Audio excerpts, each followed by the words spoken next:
Productivity is something I talk about a lot with people, and I've built a fair number of episodes in Surfing the Quicksand around it because I think it's on my mind and I think it's on your mind too. I love introducing some people from my world who are deeply focused in how to make people feel more productive every day. And today I'm introducing you to Sarah Tetlow, who has done a ton in this space, including developed a methodology around email management, helping people really structure their habits, their routines, and all of these things also culminating in her new book, The Perfectly Productive Day. I'm excited to dive deep into so many of the topics that she has expertise on and introduce you to her. I'm your host, Kathy Vines. Welcome to Surfing the Quicksand.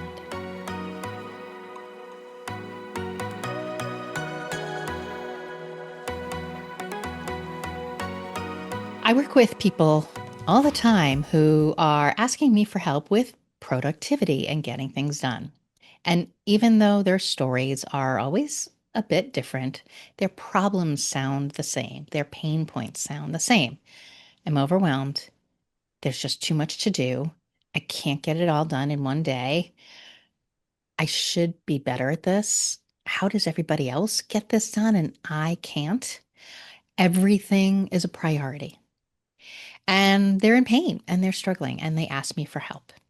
And I love helping them with two important truths up front. Number one, all of those statements aren't fully true.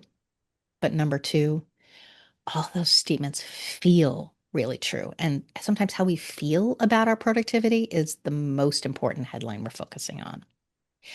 As part of this entire journey around organizing, productivity, midlife women getting unstuck, I've been repeatedly introducing you to some of my frolics, those friend plus colleagues from NAPO, the National Association of Productivity and Organizing Professionals. And today I'm introducing you to one who has a really unique niche and a big, big viewpoint about productivity.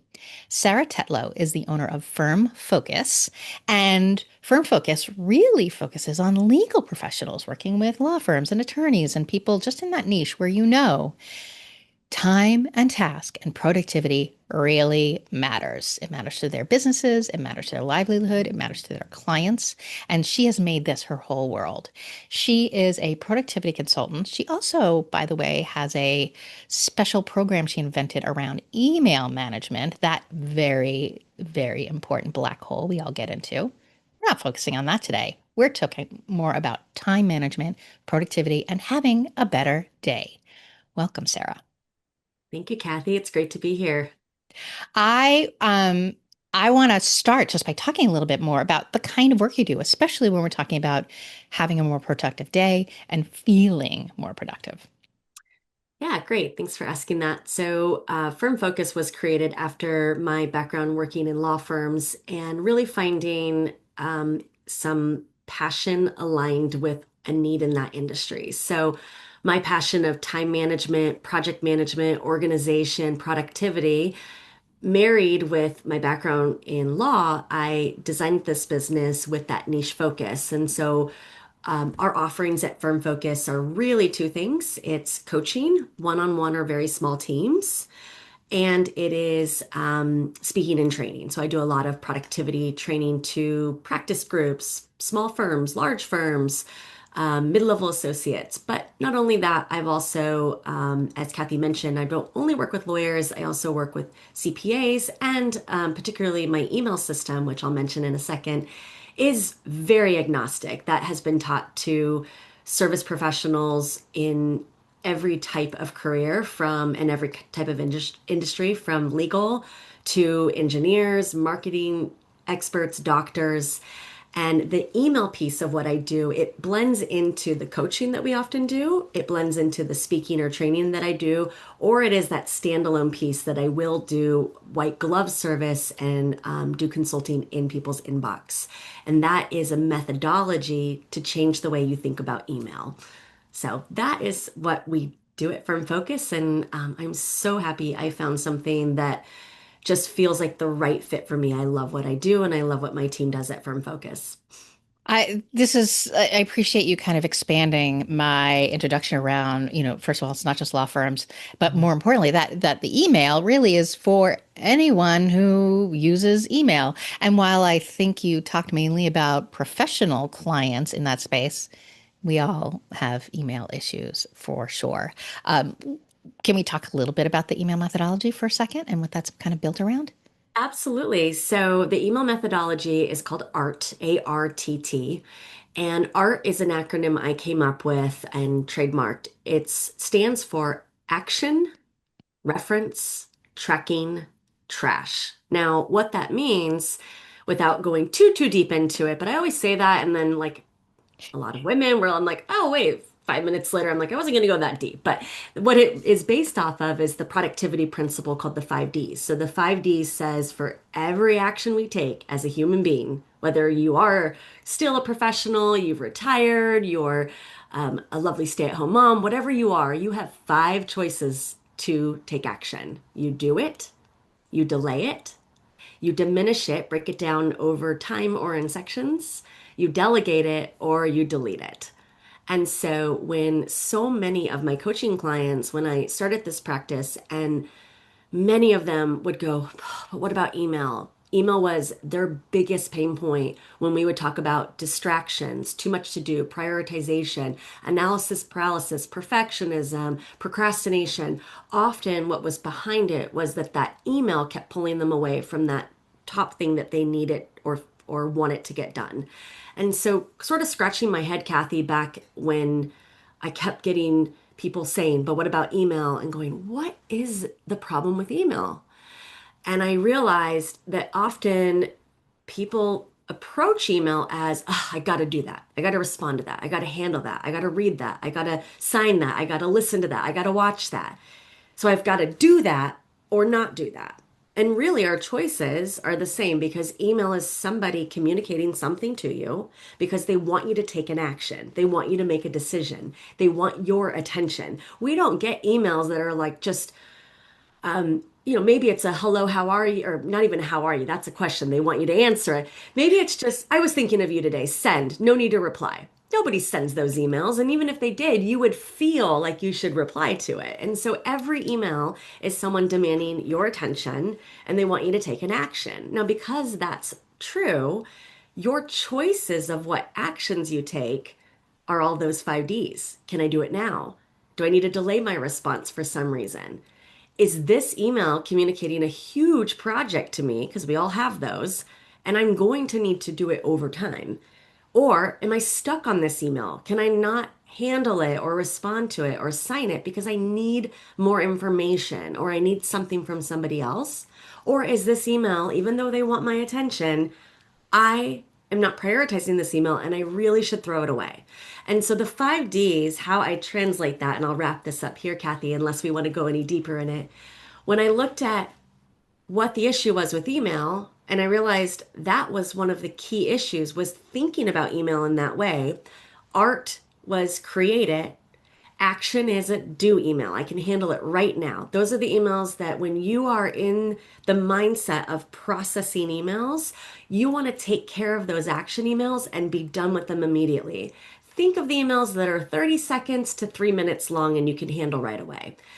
Reference emails, we've got 2 types of reference emails. We either need to reference emails in the future to take action, or we need to reference emails in the past. Now, since we can't take action yesterday, last week, last month, last year, reference emails in the past are what I call reference archival. Those are the emails that are done, you finish them, and you need to file them away, or you should file them away, even if you had one file, one folder in Outlook, or one label in Gmail, or whatever the terminology is for whatever system you use, even if you had one folder and you called it emails I want to keep, that is fine with me, but we just have to get it out of that inbox, which is designed to be the processor, just like your physical mailbox. So, reference archival, we're done. We don't need to do anything with it anymore, but we need to get those out of the inbox.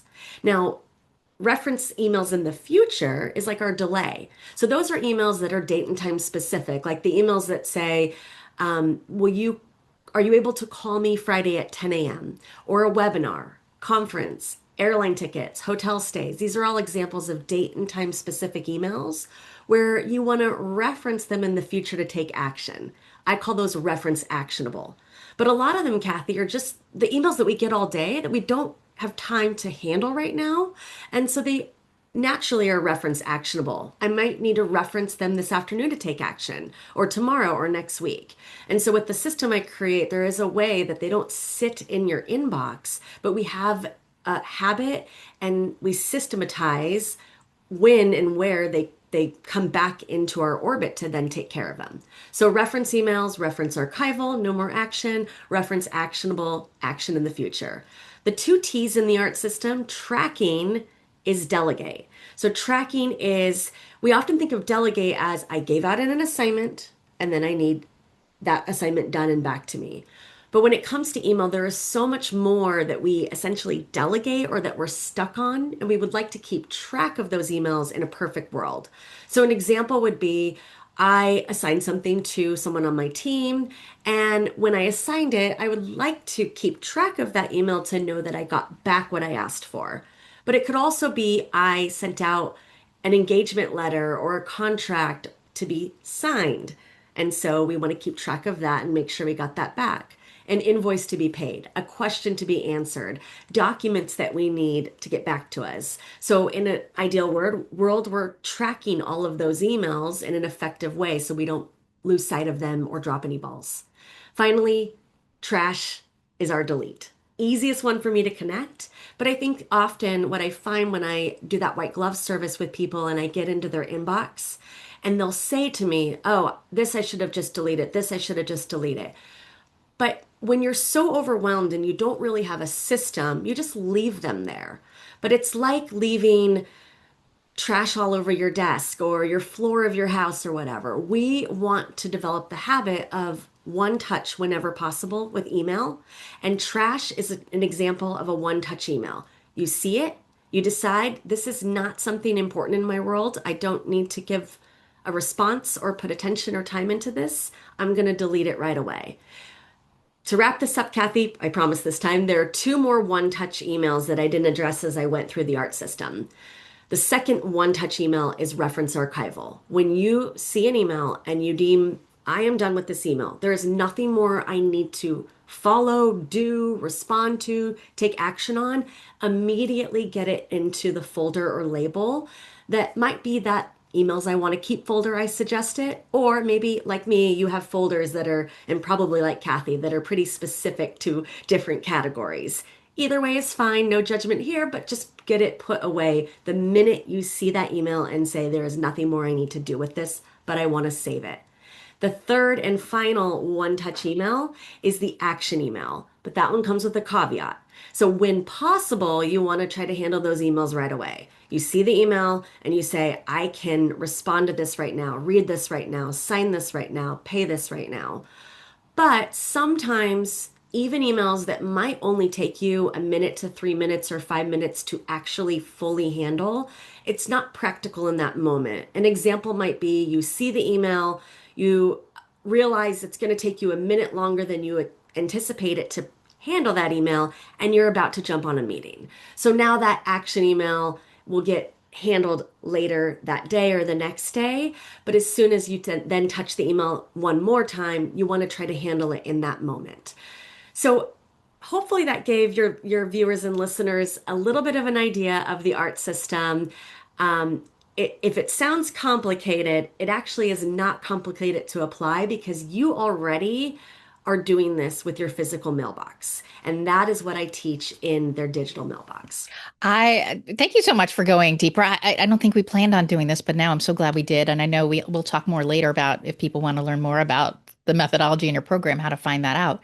But a few things as you were talking about come to mind. And one of the things is I mentioned in an earlier episode that a lot of my productivity knowledge came very early on with a workshop I did with David Allen on getting things done. His book had just come out. It was really very new.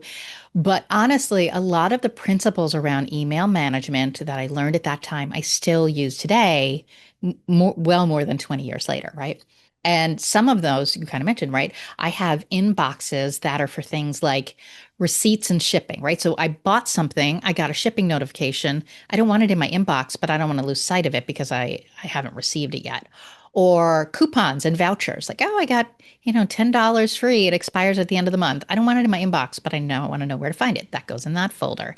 I use a green flag for pending, which means I'm waiting for someone to get back to me on this, right? A little bit of that kind of that tracking mode. And of course, I always use a red flag for I need to work on this. If my inbox has like more than 20 items in it, I know I'm going to turn a lot of my listeners off here.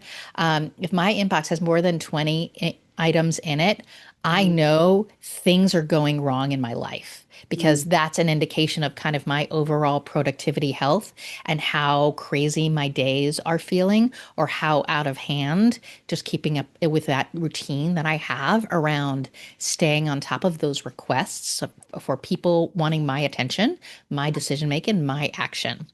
If I know that my routines are out of whack and my day is out of whack, if my inbox doesn't feel in control. Yeah. Yeah, I think it's right. And just to touch on what you said about I'm going to lose some listeners, I encourage your listeners to stay on because I love the words you use, by the way, Kathy, productivity health. That is Kathy's measurement of productivity health. Theirs might be different. Maybe they say, I actually don't feel overwhelmed as long as I have less than 200. Now, I feel more like Kathy. Well, actually, I do it a little differently in the sense that I probably, in what I call an inbox or action folder, I probably have 200 emails, but I have a handful of them are in a folder called podcasts I want to listen to, and there's maybe seven in there. And there's similar a folder for webinars, so there might be five in there. And then articles I want to read, there might be 25 in there.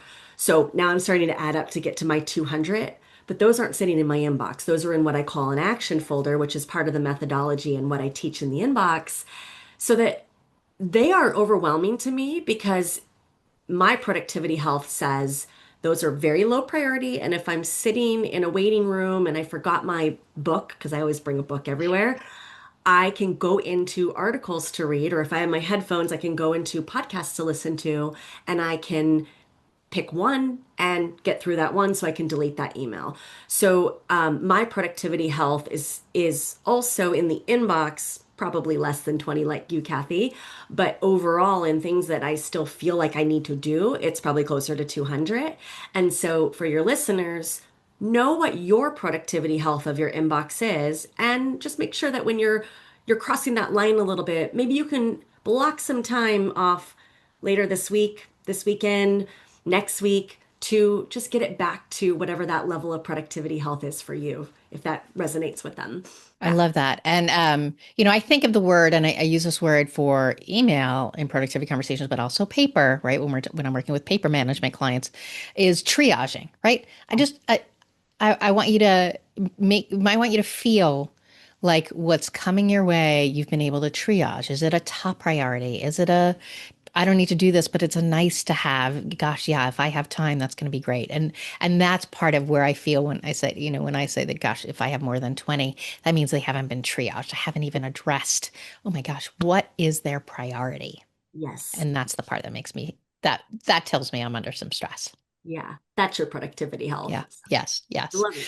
So let's talk about, I kind of mentioned routines. I know that's something that I really want to talk about with you because this is another big part of where you spend your focus is helping people think about structuring their day. So Mhm. let's start talking about routines. What are they? How do you think of them? Why, why do people like us keep telling everyone else routines are valuable? Mhm. Yeah. So routines are, and I'll back up for a moment. Routines come very natural to me. My dad was a very routinous person, very routinous. I could tell you, and he ran his own business, but I could tell you, like, during the week, what he would be doing at what time.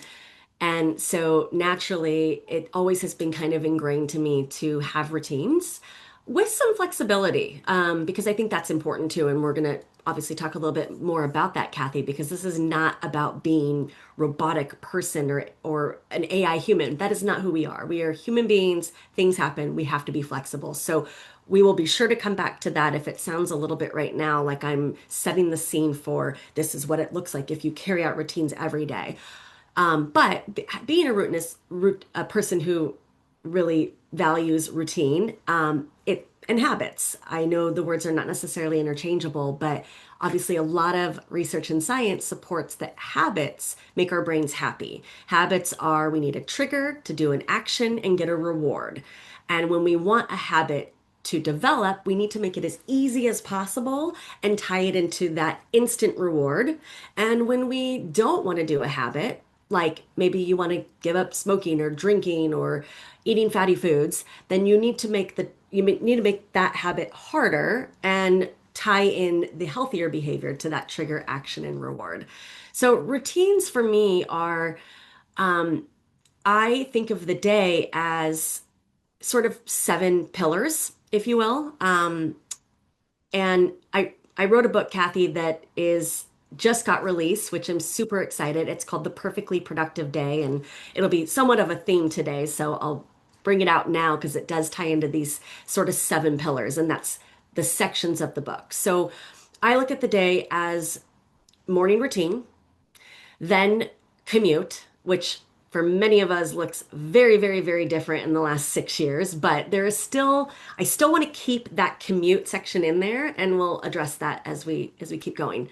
Work day, then commute back home, followed by evening routine, bedtime routine, sleep. So if you think about a 24-hour period, that takes us through that clock. Morning routine, commute, workday, commute, evening routine, bedtime routine, sleep. Now, just to touch on if the person listening isn't working anymore, doesn't work, that doesn't mean that the workday has to be going to an office and sitting at a desk or going to a hospital and putting your scrubs on and working. The workday could be if they are, for example, a stay-at-home mom. The workday is once you've dropped the kids off, it's what you're doing during that day, and then you pick the kids up again, which launches what I am calling the evening routine. For you, it'd probably be more of an afternoon to evening routine.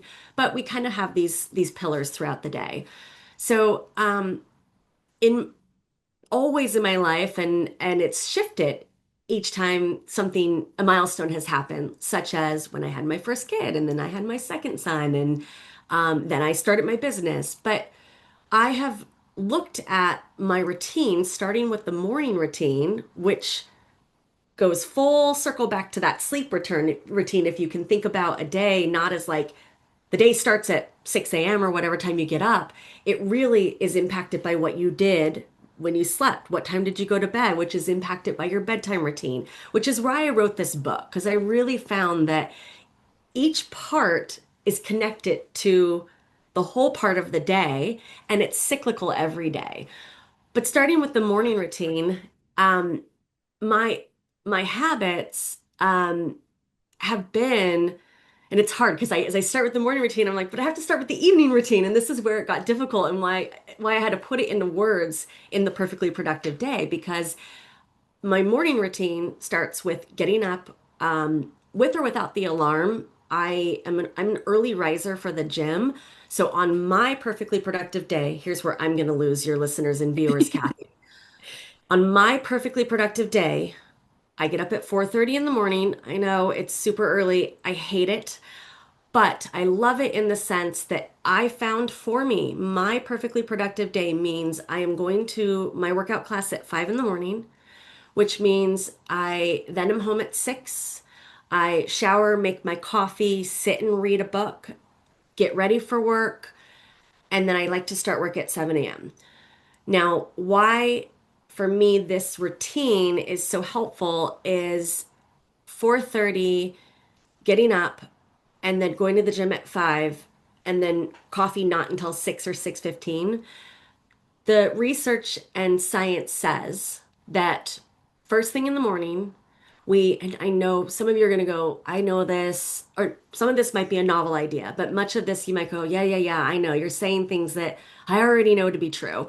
But I want to just say, living it now, and I'm going to talk about the bloopers too, Kathy. So again, if I'm losing your listeners or viewers, please come back because I am going to talk about the bloopers because I again am not AI. I am a human being.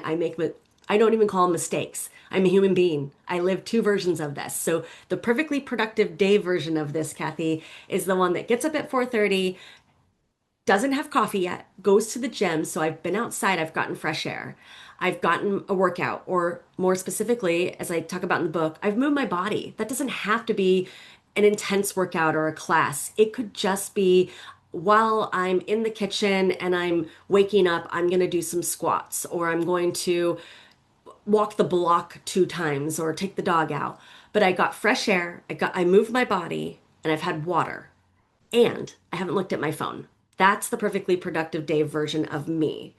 And so then when I sit down and I have my coffee and I read my book, now I've had my coffee, but I've been awake almost 2 hours at this point. So studies have shown you really should wait an hour before you drink coffee. Give your body a chance for your cortisol levels to go back to normal, and do that before you introduce caffeine, because otherwise the effects are the crash at 2 p.m. and then you need more caffeine. So what the researchers have said and scientists have said is if you actually wait just 1 hour to have that coffee, it will help with that afternoon crash or craving of needing that caffeine. So by me having this routine and habit of 4:30 a.m., gym at 5, water, no coffee, moving my body, reading before checking my phone, it also allows me to just align with my mind of it's my own version of meditation. What is it I need to do today? What is top of mind for me? What's bothering me? How did I sleep? Why did I sleep that way? Why was it really good sleep? Or why was it really poor sleep? And then I have coffee, which I'm like, oh my gosh, I waited all morning for this, but it's my reward for everything that I did perfectly productive before that. And I have a little hack in the book that I love, which is trying to think if I want to share the hack or make it a surprise. Um, a little hack. Let me see if how it comes out of my mouth right now. So this is I'm going to surprise myself with what I say here, Kathy. But a little hack I have tying into that reward of having coffee. There was something. I guess I'm just going to say it because I feel like if I try to keep it hidden, it's going to be really confusing. Okay. One day, about 2 years ago, the gym I go to had given me a mug for Mother's Day. And it has mother going down vertically and horizontally. It has really empowering words like motivation or motivated or whatever. And one day I went to go use that mug that I like. And I looked at it and I said to myself, I don't deserve to use this mug because I didn't go there today. And I put it back and I grabbed another mug that I probably like just as much, but it created a habit for me that I can only grab that mug on the days that I went to the gym. Otherwise, I don't get to use that mug. And it's also that reminder on the days that I am in my blooper mode and my I didn't go to the gym mode and I open up the coffee cabinet and I see that mug. It's a little like, did you make your perfectly productive choice today, Sarah? And there are days I did where I plan on not going to the gym. Or at 3 in the morning, I turn my alarm off because I'm like, there is no way I'm getting up in an hour and a half. And I am okay with that decision, but I don't get to use that mug. And so, what I am doing with the book launch, which just came out, Kathy, the first 100 purchases of the book get a perfectly productive day mug so that you can also have this habit for yourself. So we'll talk later about how you can get in on the book. So I anyway, love it. to wrap this up, Kathy, I just really, really honed in on the morning because I wanted Yeah. to answer your question in terms of routines and habits. But one last thing I want to point out about this perfectly productive morning routine, it started, as I already alluded to, it started in my evening routine because in my evening routine, I laid out my gym clothes. I laid out my outfit for the next day. I do that every night. I have a little reminder for myself. It seems silly, but I love the book, The Checklist Manifesto by Dr. Atul Gawande. The Checklist Manifesto is this idea of having, even for things that you feel like, I know exactly what I need to do for this project that I do on a regular basis, sometimes having a little checklist to just say, got it done, got it done. Oh, I didn't do that step yet, can be really, really effective. And it's that dopamine hit. I get that dopamine hit when I'm like, laid out my workout clothes, check. What is my outfit tomorrow? Hung up, check. and I do the third one is what are my meals tomorrow? I like to just know that I have a plan because otherwise the perfectly unproductive version of Sarah chooses at lunchtime. I'm stressed, I'm overwhelmed, I don't want to make any decisions. It feels heavier to open the fridge and put together that salad. And so I'm going to run to the drive-through and grab that and feel so much better. But if the night before, if I just say, you have this for breakfast, you have this in the fridge for lunch, salad. Then the next day, that's one less thing that even when I am stressed or overworked, I already made that decision and told my brain, you don't have to think about what's for lunch. You already know as part of that evening routine. And that has led to better choices and better behaviors. There is so much in what you just talked about. I want to go back to a few things. Mhm. Um, and I love the detail that you shared around kind of just what your perfectly productive day looks like. And here's what I heard. Yeah. You have every step from waking up at the ungodly hour that you do to going to the gym, to delaying your coffee, to making sure you have reading time, to delaying when you're looking at your phone. All of these things are rooted in priorities and goals you have for your life that you've said, I want to create space and intention and action that are aligned with what I want out of my life. And I know the best way for me to achieve all of that is by building it in with the structure of a routine. So at the core of it is I want to feel better in my body. So that needs movement. I've chosen it's an exercise class. I've chosen it's an exercise class and it's the 5 a.m. exercise class that works for my life. I've decided that I want to have the physiological benefits, or at the very least, not the harm of an ill timed cup of coffee. Okay, great. So I've structured things around that goal of this is what I want out of that Mhm. choice. The I want to have reading time. This is really important to me. I've already heard you've got a list of 25 things you want to read that's in your inbox folder, right? So this is obviously a really important part of how you are developing yourself and you want to make time in your day for these critical priorities. And I should mention you're in West Coast. Yeah. And Yeah. so for you to say, I'm working at 7 a.m., well, you have clients across the country. So for 7 a.m., if you've got East Coast clients, that's 10 a.m. for them. So that's not unusual for a lot of the people I know on the West Coast who have built a work day around where they live. So that's the first thing I really just want to really acknowledge for people is it's not that you've just said, hey, I'm going to the gym because going to the gym is a thing people do. You've said, I want to be healthy. I want to be physically healthy. I want to make good choices at lunch and not, I know when I don't plan ahead, that leaves me open to bad decision making. So, how do I remove the friction in my life that comes from where I make bad decisions? And some of that is around not planning ahead, not building it into routine, not making it last night's checklist to Mhm. say, how am I setting myself up tomorrow for great decisions? Yeah. Yeah, I definitely agree with that. And you and me hearing it back from you too, there's really an important piece that I did not say, and I think it is definitely something that needs to be translated. This the habits that I've developed were not like one day I woke up and said, I need a better morning routine. I'm going to get up early and go to the gym and read and wait to have coffee. That is not the case at all. These have been built over time. And I probably have a lot of habits that were probably good habits that I've dropped because they just didn't necessarily align with my values or I just didn't make them a priority anymore. But I'm happy. And again, with bloopers, because I did that routine this morning, but I did not do it Monday morning. I turned my alarm off. So I have bloopers. I'm not perfect. And again, this isn't even about perfection either. That's why the book is called The Perfectly Productive Day. It's actually more of a play on that word. That doesn't ever exist, the perfectly productive day.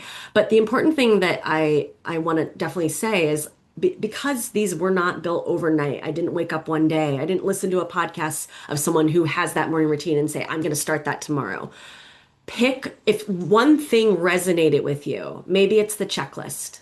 Maybe it's reading more. Maybe it's moving your body. Maybe it's waiting an hour to have coffee.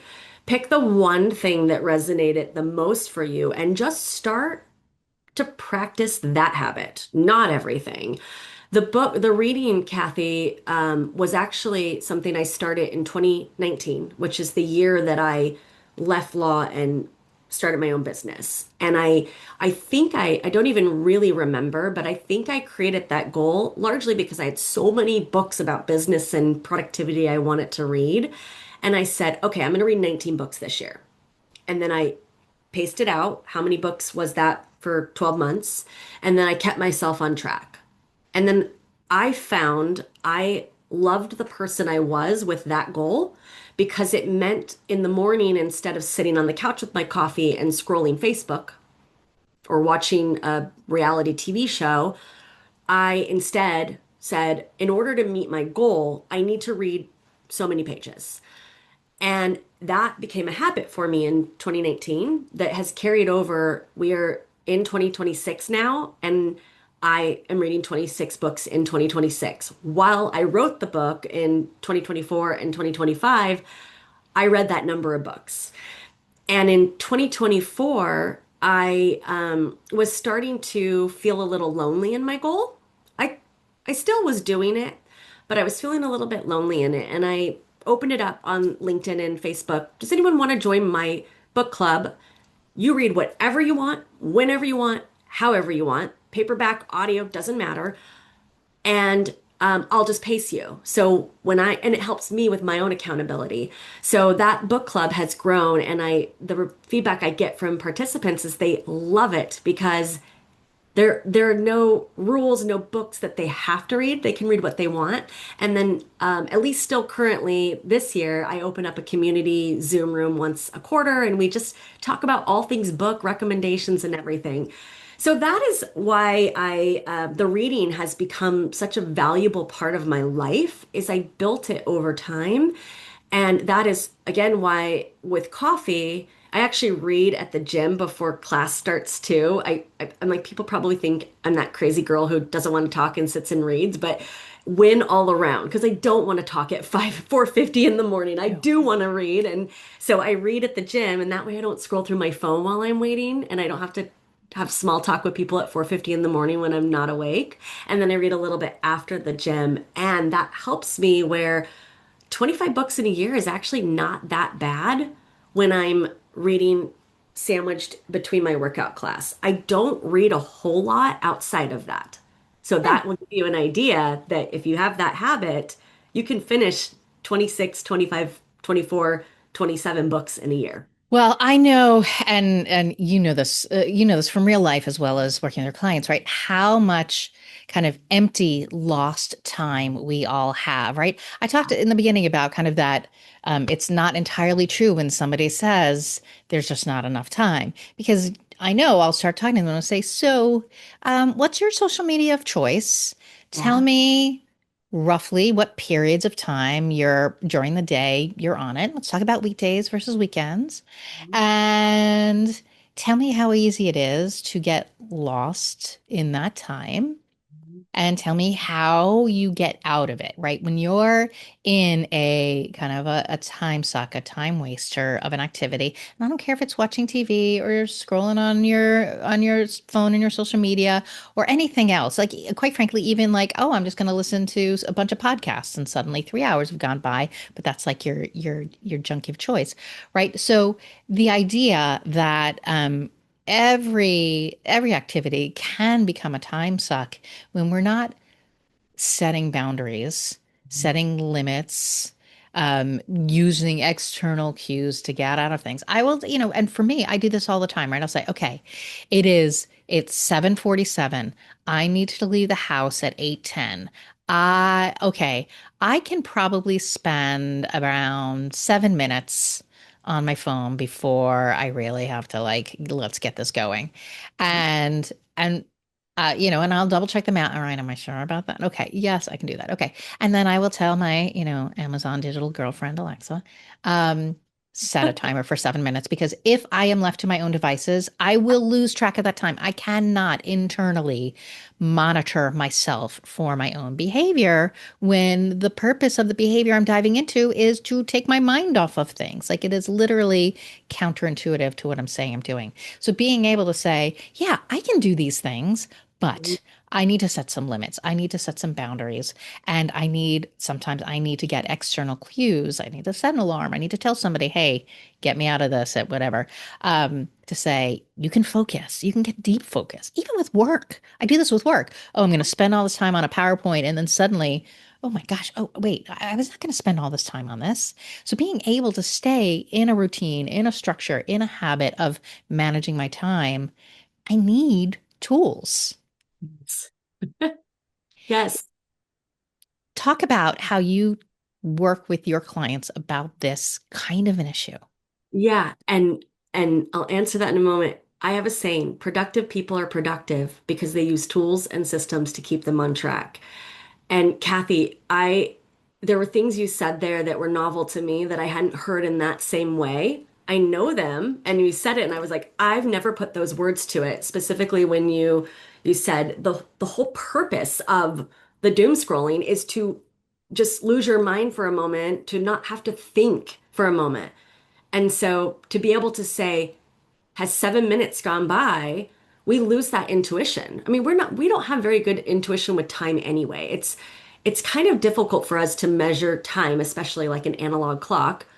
And um, analog clock, is that right? Would I just That's the hands. yeah, Digital, we can't tell time. digital. Digital clock. Thank This you. was my Leslie Josel, right? Yes. My time management guru, right? Is the analog clocks in every house because it's the only way we can actually tell the passage of time. Otherwise, it's just a moment in time. Right. Yeah. As I said it, I was like, I just said that wrong. It's the analog clock that we want. It's the digital Yes, clock. There is no feeling to that. That is why I'm going to show one of my tools here, the time timer. love the time Every timer. productivity consultant knows about this. I use this tool all day, Kathy, for the reason that you just mentioned about it, even in work. We don't feel time. And I loved your example of, okay, I need to leave at 8:10. It's 7:43. I think you said. I've got 7 minutes till I need to get moving. I actually did that this morning. So it's so ingrained in the way we think now, where that is our habit. That is our routine to say that, like this morning when I was getting ready for the gym, I happened to wake up 5 minutes before my alarm. Because again, my body's like, well, you're going to be getting up to go to the gym. It's time to do so. And so anyway, I had a few extra minutes this morning, which was kind of nice. I went out and I just read for a few minutes, but I did the exact same thing you just said. In my mind, I said, I need to be leaving in 7 minutes or 5 minutes, whatever it was.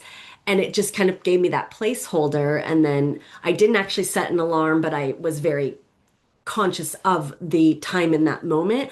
But don't follow me, set an alarm. Let the tools be the reminder because otherwise, again, we've all done this. You think you know, I'm going to need to be getting ready in 7 minutes.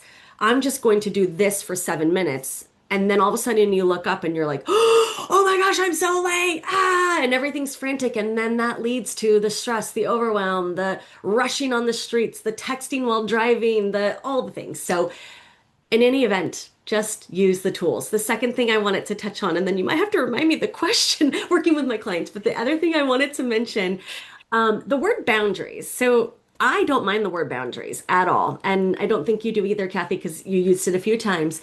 I have had someone, though, as I was doing a pre-program consultation for a speaking gig. And in that pre-program consultation, one of the clients said, please tell me you don't use the word boundaries in your presentation. My daughter uses that word all the time and I hate it. And I thought, well, that's first off, that's interesting that she has that strong reaction to the word, but we'll put that aside.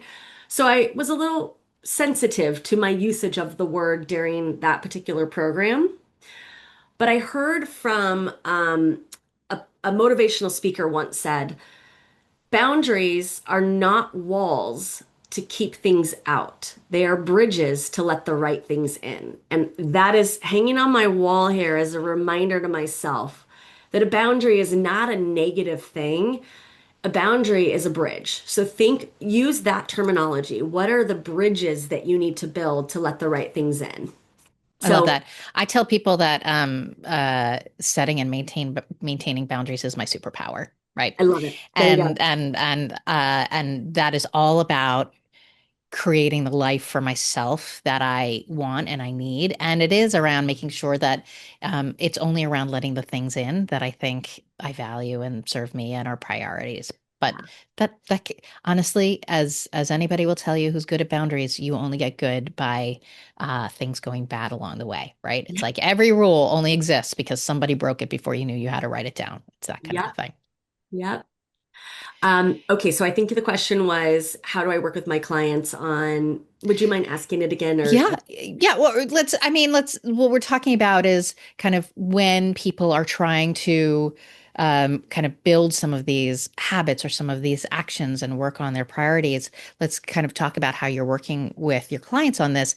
When they're saying, "All right, I'm ready." All right, Sarah, you talked me into it. I probably need a routine. I don't know that I need seven routines when I'm coming from zero, but like if I wanted to start building a routine that I think is going to set my day up for success, whether it's a morning or an evening or just making better commute, whatever that is. If I'm going to pick one pillar, how do you talk to them about setting up a routine? Sure. So, with coaching clients that we work with, and this advice would go to your viewers and listeners as well, start with where you're at. And what I mean by that, I'll talk specifically as if I'm working with a coaching client, and then I'll try to tie it into your viewers and listeners as a more general thing. But starting with where you're at. So, whenever we have a new coaching client, I think two very important things that we lay out expectations and we do. One is the timeline. So, the minimum prescribed coaching is 3 months. That is minimum, or 12 weeks, 12 sessions. And that is because it takes at least that amount of time working with the coach to see that that starting to see some changes in habits building. And then for some, that's all they needed. They were like, I just needed someone to come in and get me on the right path again. For many of our clients, they stay on for 6 months, a year. I have some clients I've been working with for 5 years plus.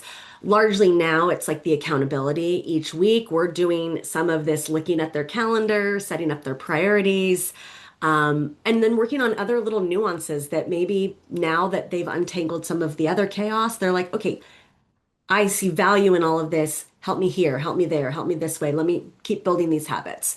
But going back to the start, so one of the two main things that we do is the timeline expectation. The second is we do a deep dive discovery call. And that's really to learn where they are now. And so it's our coaching is not formalitic. It's not like session one is going to be this, session two is going to be this. It really is listening to where they're at, what their pain points are, and what's going to make the most sense to start with. So, specifically, if we're talking about the workday for a moment or that pillar, because that's usually where we're focused with our coaching clients, obviously, often we're starting an email and or we're starting in what I call the trusted system. This goes to David Allen that Kathy knows, getting things done. The trusted system being, where are you taking all of these various inputs of things you need to do and getting them into one source where we can then effectively prioritize. And so a trusted system could be something like a digital system. You may have heard of Monday.com, Asana, Trello, Microsoft Planner, but it could also be your Outlook tasks or your to-do list or your notebook, but that area is a little bit grayer in that we want to be very clear on what your habits are to make sure you can reprioritize, add to it, remove things, recalibrate, which is why there are some benefits in digital trusted systems. But to avoid going deeper into that, once we know where someone is at, that's why it takes the time because we over the course of a couple weeks, we're building the habit of the trusted system, matching where they're at or what their preferences are. If they say digital trusted systems have never worked for me, I've tried them, I just don't go to them. Okay, what is working for you? That notebook, but you also have sticky notes. We need to work on the habit of getting them into one trusted system so that then in a month or 6 weeks, we can start to work on the habit of how do we now prioritize since we have everything in one trusted system.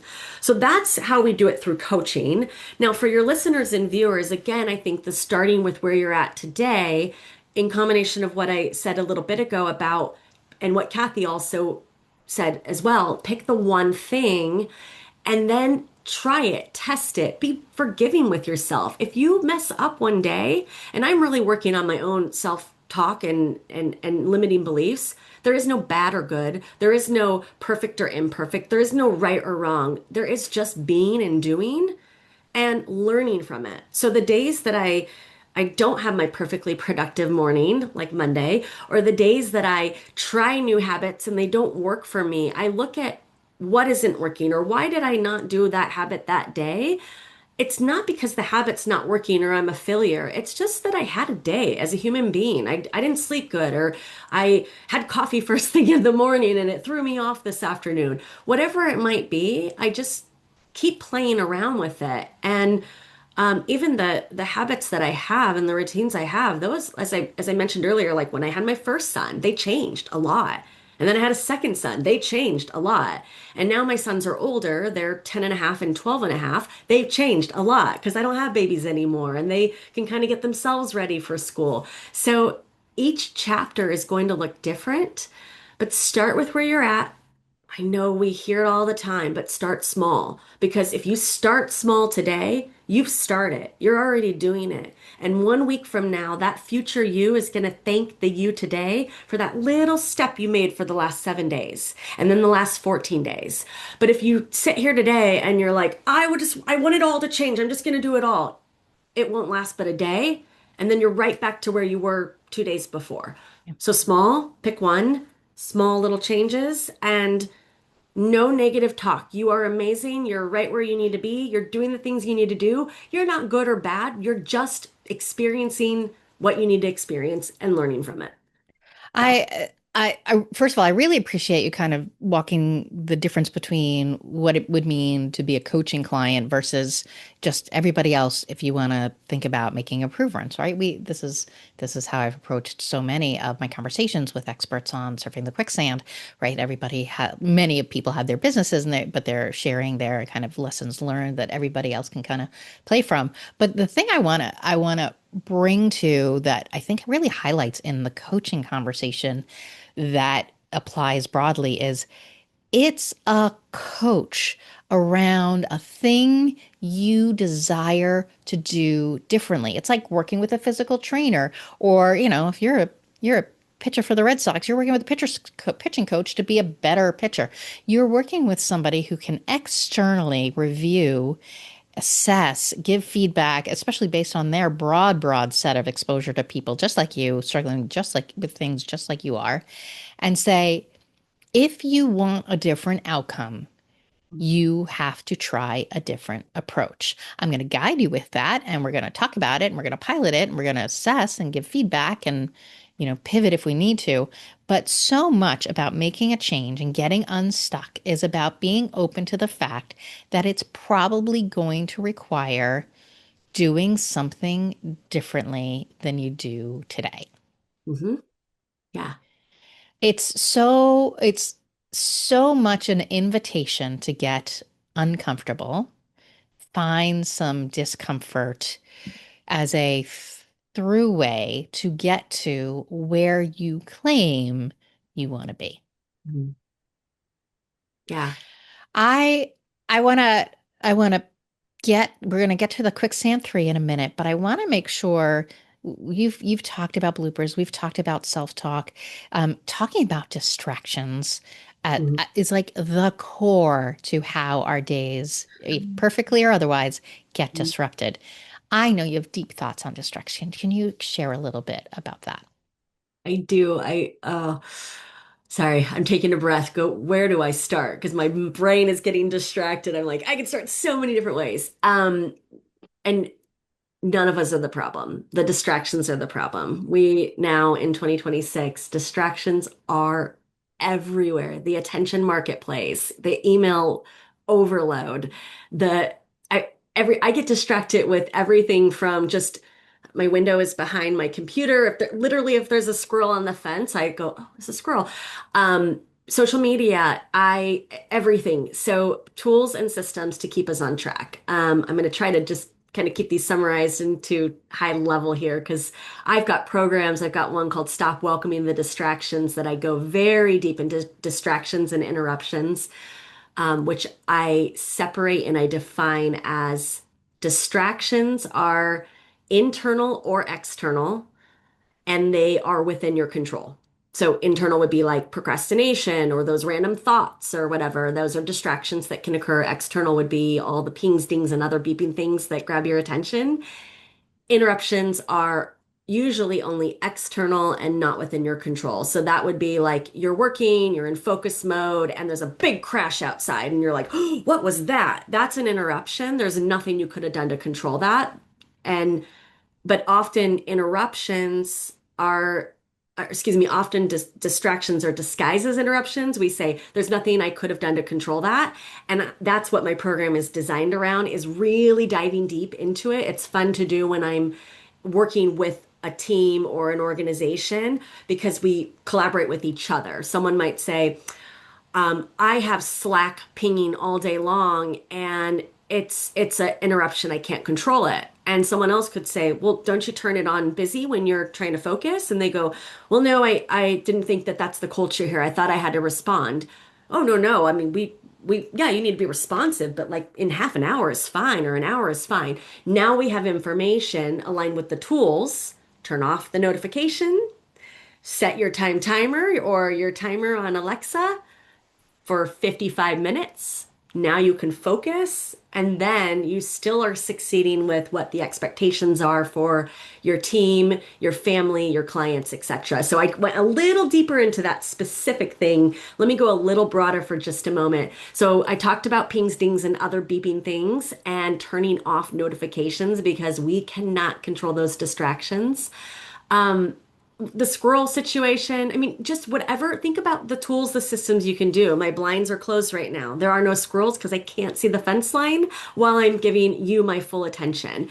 Whatever's in my line of sight, I have multiple screens, but I minimized everything so I can focus here. Because otherwise, if I wanted my email up just, out of comfort, my eyes would have been doing this the whole time instead of being present with you, which is what I want to do today. I think of distractions and interruptions. If you think of that pillar of your workday, if you think of that pillar of your workday as the journey you're making for that day. Now, everywhere you are, wherever you live, you can probably think of a road that has lots of traffic lights.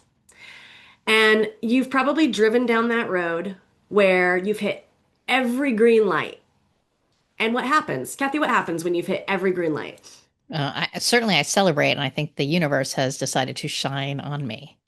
Yeah, and you're on time, you're excited. You're not in a bad mood when you arrive. Now, that same road, you've been on it where you seem to hit every one of those red lights. How do you feel then? Well, first of all, I definitely remind myself I should have left earlier because I knew this was a possibility. Okay. So I'm already blaming myself that I got myself into this situation. And I also am now starting to stress about wherever it is I thought I was going to get more quickly. I think about it a lot. I pick my husband up at the T. I'm in the Boston area. The T is our subway. And I'm like, all right, he texts me when I know he's at a certain spot. Okay, I've got X amount of minutes. Now, did I leave on time? Maybe I didn't. But then I know those days where I've left a little later, I'm hitting every single red light. Uh-huh.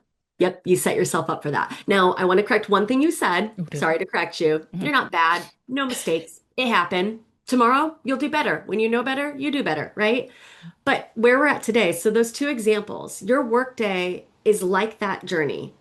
And the red lights are like the distractions you welcome throughout the day. They're going to stop you off your tracks. They're going to make you feel stressed, like you're behind. They're going to make you feel like you should have left earlier. And to translate that to your workday, you should have allowed more time to do that thing. I believe you are in control of those traffic lights in your workday, of those distractions in your workday, more than you are giving yourself credit for. So think about how you can be the engineer of your workday to design those lights to be green for you more often.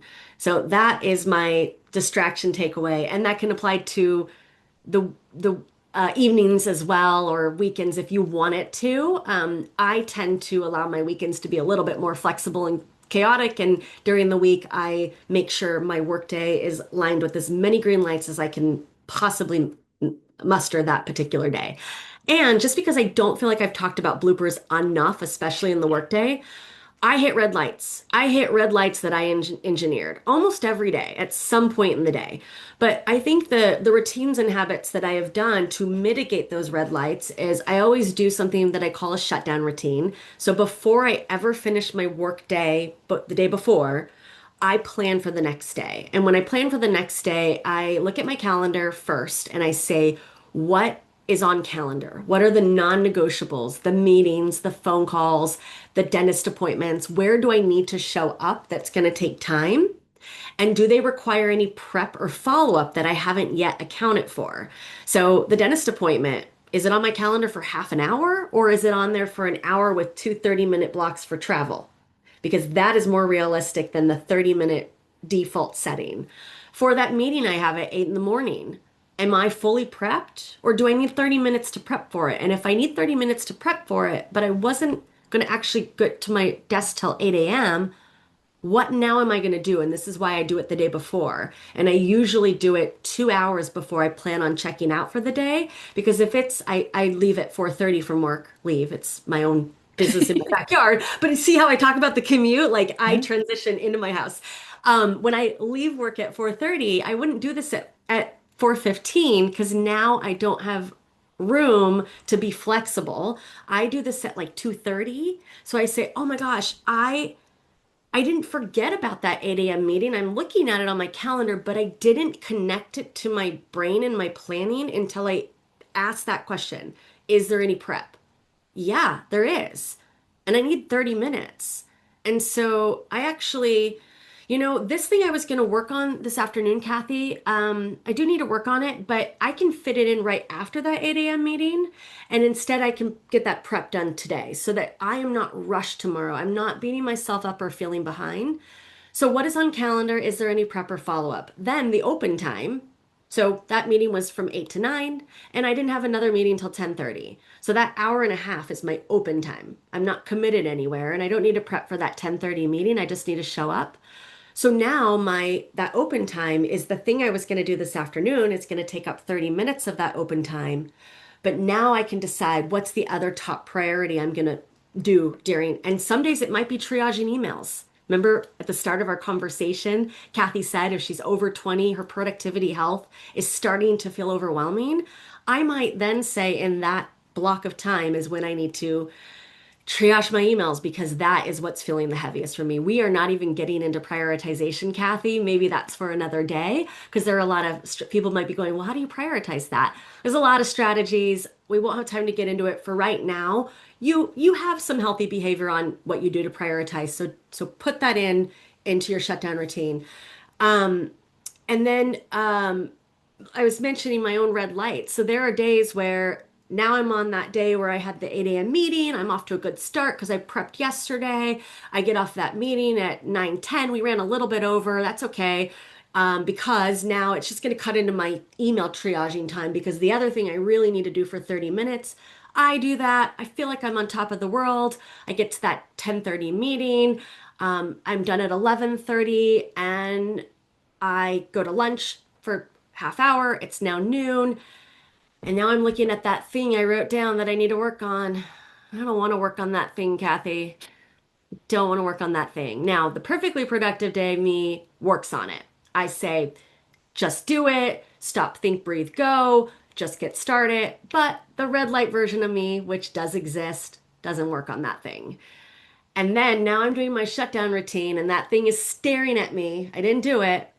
And so I redesign the next day, or it might be 2 days later. The next day might be, oh my gosh, I don't actually have the 2 hours I need to work on this the next day, but I do on Friday. And on Friday, I am going to put it in there. It's going to be that morning block of time where I often feel like the green lights are in my favor. It's usually, at least for me, it's the afternoon where the red lights sometimes creep in, and sometimes I'm soaring throughout my whole day. But that gives you an idea that, again, I'm human and the negative self-talk doesn't serve me. I take a moment to have my self-pity party in terms of I didn't do it. It is what it is. And now what can I do? I can do it on Friday. And that version of me is going to get it done. So, That was great. Thank you. There was a lot in there.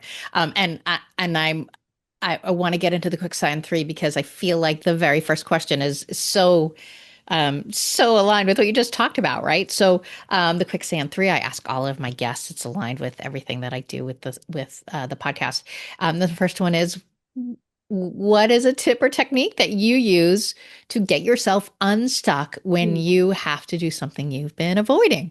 Yeah, yeah. So I said it in my answer there. One thing. I have a mantra: stop, think, breathe, go. I came up with this when I was a litigation paralegal, and I would have moments where I was spiraling, and the pressure, I felt like everything was a priority, or the partner or the clients needed things. Stop, think, breathe, go was the steps that I would take. And now it's just the words are enough to get me unstuck. Stop, think, breathe, go. Love it. I love that. It is engineering your own green light, and that's Yeah. great. Number two, if time and history, skills, ability, money, all of these things were not an issue, what's a career or a job you might have liked to try? Oh my gosh. I think I would like to be an actress. It's, I don't know. Yeah, an actress, but like a Hollywood All actress. right. Okay. Well, great. Not out of the question for you. That still could be your future. And then number three, what is a way, and I think I know this question or answer already, but what is a way when life gets chaotic, that you recharge or hit the reset button? I'm gonna say sleep. I need a lot of sleep. I need ideally 8 to 9 hours of actual, like, 8:30 p.m. is when I shut off everything. I close the book. I stop watching the show. 8:30, and that gets me to 4:30 because I need the 8 hours. And um, when I and it's not necessarily just so people don't go, oh, when she gets the 8 hours, she does her perfectly productive morning. They don't necessarily align. But when I know I need to recharge, I know I need that really good night of sleep, and it helps reset me for leading back to my perfectly productive day.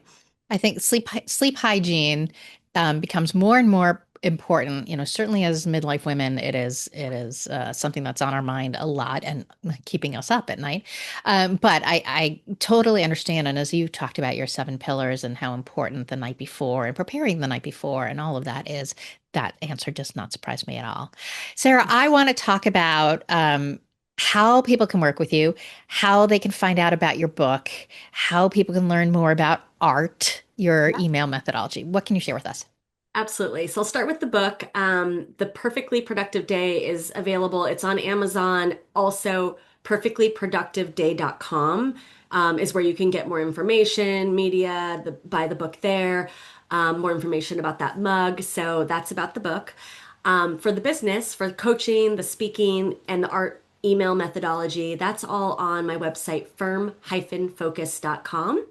On there, you can find free resources, resources on distractions, on finding that trusted system. It's called Pain in My App, is a resource they can download that has different trusted systems that are digital trusted systems comparing each other, cost per seat, usage, etc.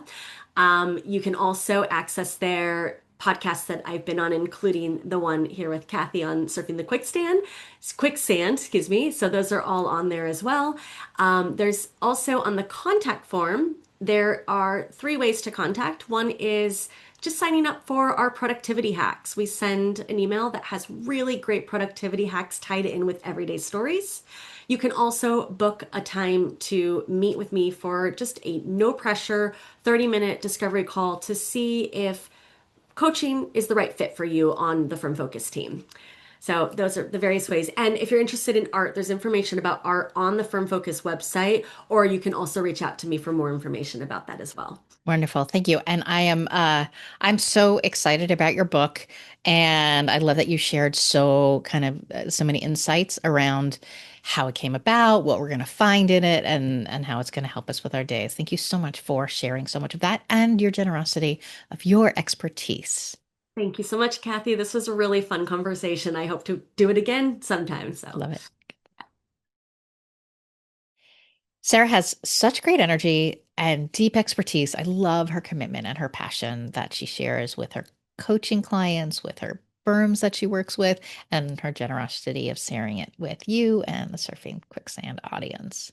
I'm excited about her book. I think I'm someone who's not great, quite frankly, at routines. There are some things I'm good at, and I have a checklist around, but every day for me feels a little different. And honestly, that makes me feel a little like I'm not getting the most out of my life and not making the most of it what I could be. So I'm excited to bring her book into my life and see what are some of the changes that I can make, starting with just one thing. Thanks for being here.